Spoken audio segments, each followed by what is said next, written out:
कुछ कहिए तो। परिमेय संख्या के बारे में जी सर। देखो, परिमेय संख्या जो है वह परिमेय संख्या सो उसके बारे में तीन बात अति प्रमुख रूप से जान लो।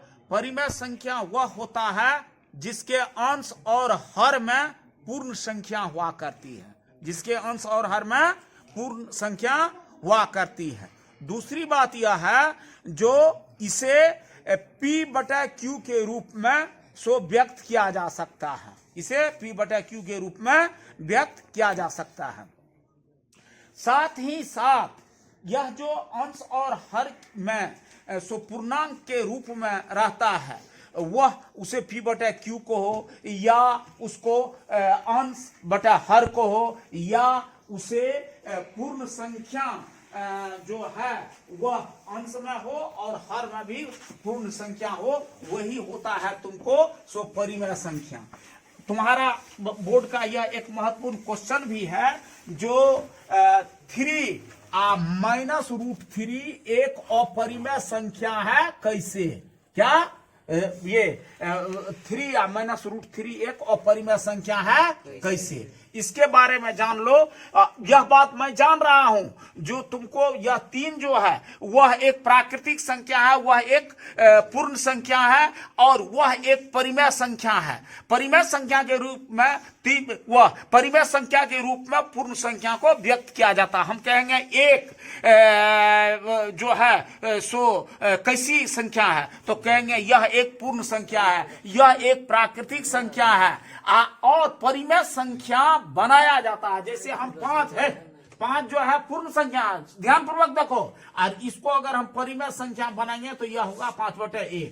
6 पूर्ण संख्या है, अगर 6 इसको हम परिमेय संख्या बनाएंगे तो 6/1। 7 एक पूर्ण संख्या है, अगर परिमेय संख्या बनाएंगे तो 7/1। यह हो गया अंश हर, फिर अंश हर, अंश और हर, इस तरह से हुआ करता है। तो जिस जो संख्या P/Q या अंश और हर के रूप में रहे और अंश और हर के रूप में सो पूर्ण संख्या रहे, वही होता है परिमेय संख्या। तो हम जानते हैं जो 3 जो है सो एक पूर्ण संख्या है, यह एक इसे परिमेय संख्या के रूप में परिवर्तित किया जा सकता है, परिमेय संख्या है। लेकिन √3 परिमेय संख्या नहीं है। क्यों?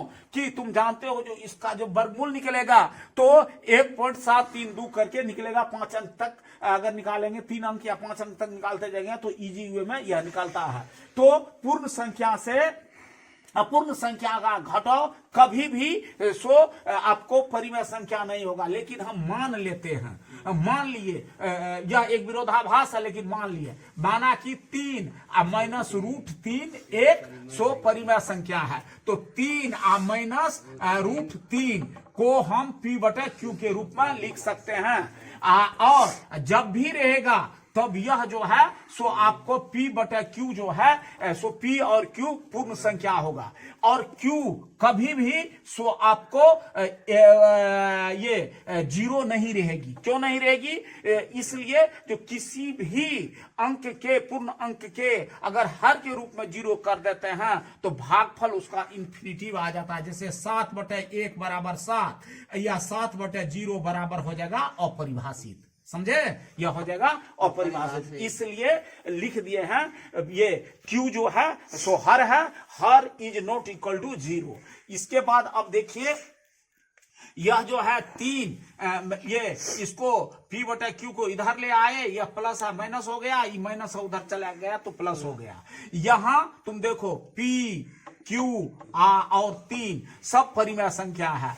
जबकि परिमेय संख्या ये सारा चीज है तो दाहिने बगल भी लेफ्ट हैंड साइड में अगर तुम्हारा परिमेय संख्या है तो दाएं साइड भी परिमेय संख्या होना चाहिए। तो यहाँ P, Q और 3 पूर्णांक है।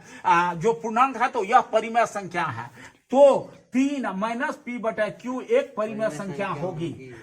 √3 को भी परिमेय संख्या होनी चाहिए, लेकिन √3 परिमेय संख्या नहीं है, √3 परिमेय संख्या नहीं है। तो और यह क्या है, तो अपरिमेय संख्या है। तो इसको आगे में जो हम लिखे हैं उसी को देखो, इसको यहां लाए, P 3 माइनस P बटे Q बराबर √3। अब देखिए फिर यहां ये 3 जो है सो पूर्ण संख्या है, P और Q जो है सो ही पूर्ण संख्या है। तो पूर्ण संख्या जब है तो तब आपको इससे घट रहा है तो यह भी होना चाहिए सो परिमेय संख्या। तो यह परिमेय संख्या हुआ। बाएं पक्ष में अगर परिमेय संख्या है तो दाएं पक्ष भी परिमेय संख्या होना चाहिए, लेकिन यह परिमेय संख्या नहीं है, यहां बता दिए हैं यह अपरिमेय संख्या है। तो परिमेय संख्या, यहाँ परिमेय संख्या बाएं साइड में, दाएं साइड में परिमेय संख्या नहीं, यह एक अपरिमेय संख्या है। तो यह विरोधाभास क्यों आया है, हम जो गलती ऊपर में मान लिए थे गलत मान्यता के कारण, तो यह विरोधाभास गलत मान्यता के कारण हुई है। स्पष्ट है कि 3√3 एक अपरिमेय संख्या है। तो इस तरह स्पष्ट हो जाता है, जो आपको √3 हो या रूट में कोई भी अंक हो, या चाहे वह घटा हो रहा है या सो तुमको जोड़ हो रहा है, सब तुमको क्या होगा, परिमेय संख्या ही होगा। स्पष्ट हो गया? चलो, तो स्पष्ट हो गया, तो इसको तुमको लिख लेना है, यह बहुत अति महत्वपूर्ण है। चलो, क्वेश्चन है।